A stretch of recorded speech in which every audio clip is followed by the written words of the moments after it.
We are about 30 minutes away from a curfew in Grand Rapids. City leaders taking several steps to try and prevent this from happening again.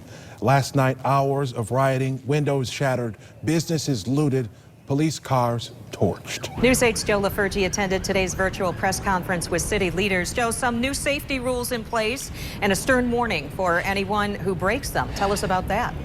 Yeah, Sue, the mayor declaring a state of emergency here in Grand Rapids, and gives you an idea of what that state of emergency looks like. We're on Ottawa between Lyon and Pearl, and as you can see, the city has placed a dump truck along with barricades here at the Ottawa-Lyon intersection. We're seeing that throughout intersections in the downtown. If you look down to Pearl, you see more barricades.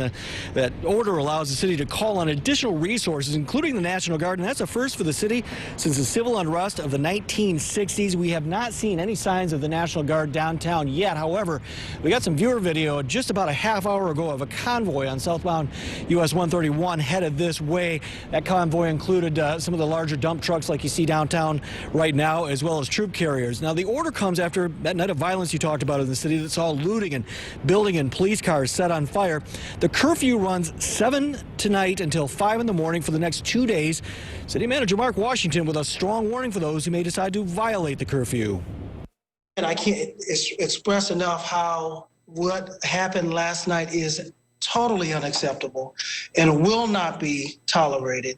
And our law enforcement officers will use every means of appropriate force to prevent what is happening tonight. I know there were questions about why we didn't have officers more aggressively respond to some of the violators, and there are reasons.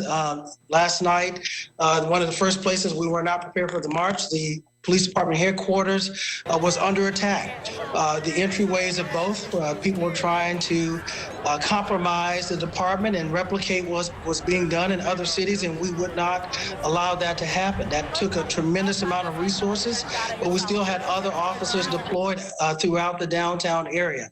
Once we were able to secure the department headquarters, you saw then increased deployment and other officers throughout the downtown area. Tonight, we will have significantly more presence. And again, I can't reemphasize enough how law enforcement officers will use every appropriate measure to reduce the amount of criminal activity that we had tonight. This is not the night you want to try it. And as you can see, there on Lyon near Ottawa, quite a bit of traffic downtown. We're seeing quite a number of Grand Rapids police cars on the streets that ring the downtown, on the streets that are still open. Of course, major thoroughfares like Ottawa closed down, so you're going to see a lot of additional traffic on the outer streets. We don't know if that means there is a lot of people downtown coming downtown to check things out, or if that's just because the natural flow of traffic is sent everybody to those outer rings. Now, if you get caught violating the curfew, you're looking at up to 90 days in jail and a $500 fine. Live in Grand Rapids, Joe LaFurgey, News 8.